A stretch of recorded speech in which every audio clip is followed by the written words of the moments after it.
ABP formation డేనే కాకుండా ABP formation డేని పురస్కరించుకొని నేషనల్ స్టూడెంట్స్ డేగా కూడా మనం జరుపుకుంటాం. జాతీయ విద్యార్థి దినోత్సవం.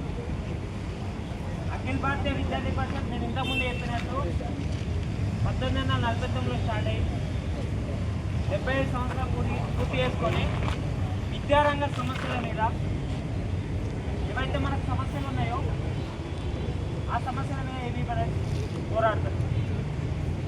అదేవిధంగా ఈ దేశం కోసం పనిచేయడం ఏబీపీ నేర్పిస్తుంది. ఏ ఒక్క స్టూడెంట్ ఆర్గనైజేషన్ మనకు భారత్ మాత కీ అనే ఒక స్లోగన్స్ ఇవ్వరు. ప్రతి ఒక్క వేరే స్టూడెంట్స్ ఆర్గనైజేషన్ వాళ్ళ పార్టీల ఎజెండాల కోసం పనిచేస్తాయి. కానీ అఖిల భారతీయ విద్యార్థి పరిషత్ మాత్రమే విద్యార్థుల కోసం ఏ ఒక్క పొలిటికల్ పార్టీ ఎజెండా తీసుకోకుండా కేవలం దేశం కోసం పనిచేసే ఆర్గనైజేషన్ ఏబీపీ. ఆ రోజు కాశ్మీర్ ఇష్యూ కావచ్చు, నార్త్ ఈస్టర్న్ స్టేట్స్ ఇష్యూస్ కావచ్చు, ఇలాంటి సమయంలో ఏబీపీ ఈ దేశం కోసం నిలబడ్డారు. ఆ రోజు దేశం విడిపోయింది. ఎప్పుడు మనకి స్వాతంత్రం వచ్చింది కదా, 1947లో దేశం విడిపోయినప్పుడు చాలా అల్లకల్లోలమైన పరిస్థితులు ఉంటాయి. దేశద్రోహులు ఎక్కువైతుండే. అలాంటి సమయంలో ఈ దేశం కోసం ఆలోచించే వ్యక్తులు ఉండాలి, దేశం కోసం పనిచేసే ఆర్గనైజేషన్ స్టూడెంట్ ఆర్గనైజేషన్ ఉండాలని చెప్పి ఒక ఆలోచనతో ఓం ప్రకాష్ బెహల్జీ ఏబీపీ అనేది స్థాపించాడు.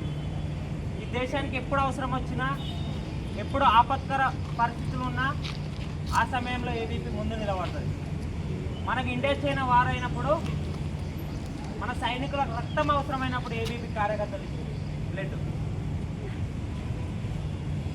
ఎక్కడ ఫ్లడ్స్ వచ్చినా అక్కడ స్టూడెంట్ ఫర్ సేవతోటి ఏబీపీ కార్యకర్తలు అక్కడ ఉండి వాళ్ళకి మెడికల్ క్యాంప్ కావచ్చు, ఫుడ్ కావచ్చు, వాటర్ కావచ్చు అందించడంలో ఏబీపీ కార్యకర్తలు ముందుంటారు. ఈ విధంగా నేషన్ ఫస్ట్ సెల్ఫ్ నెక్స్ట్ అనే ఒక సిద్ధాంతం తీసుకొని అఖిల భారతీయ విద్యార్థి పరిషత్ కార్యకర్తలు ముందుకెళ్తున్నారు. ఈ సందర్భంలో మనం ఒక విద్యార్థిని గుర్తు చేసుకోవాల్సిన అవసరం ఉంది. వరంగల్ కాకతీయ యూనివర్సిటీలో సామాజ్ జగన్మోహన్ రెడ్డి అనే ఒక కార్యకర్త, స్టూడెంట్ ఏబీపీ కార్యకర్త, జనవరి 26, 1980 రోజు అక్కడ యూనివర్సిటీ వైస్ ఛాన్సలర్ జాతీయ జెండా ఎగిరేసినప్పుడు ఆ జెండాను కొంతమంది రాడికల్ స్టూడెంట్స్ వచ్చి, కమ్యూనిస్టులు వచ్చి జెండా కిందికి దింపి బ్లాక్ జెండా ఎగిరేసారు. బ్లాక్ జెండా ఎగిరేసి మనకు వచ్చింది అసలైన స్వాతంత్రం కాదు, మనం రిపబ్లిక్ డేలు, ఇండిపెండెన్స్ డేలు జరుపుకోవద్దు అని చెప్పి. అలాంటి సమయంలో వాళ్ళని ఎదిరించడానికి భయపడుతుండే. ఎందుకు? చంపేస్తారని ఒక భయం. వాళ్ళ వెనుక ఎవరు ఉంటుండే నక్సలైట్లు ఉంటుండే. తెలుసు కదా, తెలుసా? నక్సలైట్లు ఉంటుండే. అలాంటి సమయంలో సామాజ్ జగన్మోహన్ రెడ్డి ఒక్కడు ధైర్యం చేసి ముందుకు వచ్చి వాళ్ళని ఎదిరించి అందరినీ కూడా కోవి వేసి వాళ్ళందరినీ అక్కడికి వెళ్ళి ఎల్లగొట్టేసి మళ్ళీ మన జాతీయ జెండా మళ్ళీ ఎగిరేసింది. ఎగిరేయడమే కాకుండా వాళ్ళ మీద కేసు పెట్టి కోర్టులో సాక్ష్యం చెప్పి ఇంటికి వస్తుండగా అదే హన్మకొండ పోస్ట్ ఆఫీస్ దగ్గర అతి కిరాతకంగా చంపేసింది. ఈ విధంగా ఏబీపీ కార్యకర్తలు దాదాపు 40-50 చరిత్రలు ఉన్నాయి.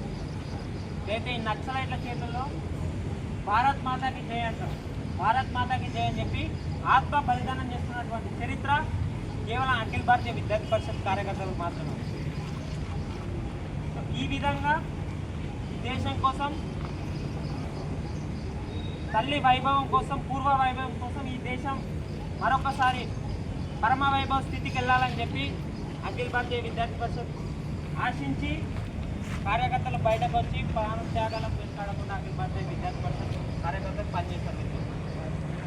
వాళ్ళ త్యాగాల ఫలితం కావచ్చు, వాళ్ళు పనిచేసిన విధానం కావచ్చు, ఈరోజు ఏదైతే ఈ రాడికల్ స్టూడెంట్స్ కావచ్చు, కమ్యూనిస్ట్ స్టూడెంట్స్ ఆర్గనైజేషన్ కావచ్చు, ఇవన్నీ తగ్గిపోయి కమ్యూనిజం తగ్గి నేషనలిజం పెరిగింది.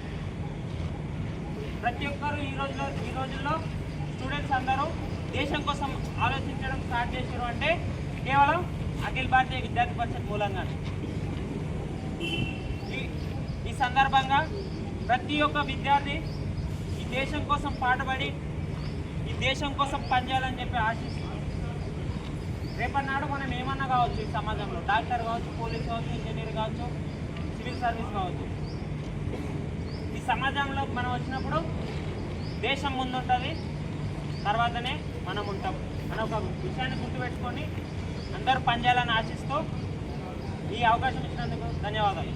భారత్ మాతాకి జై.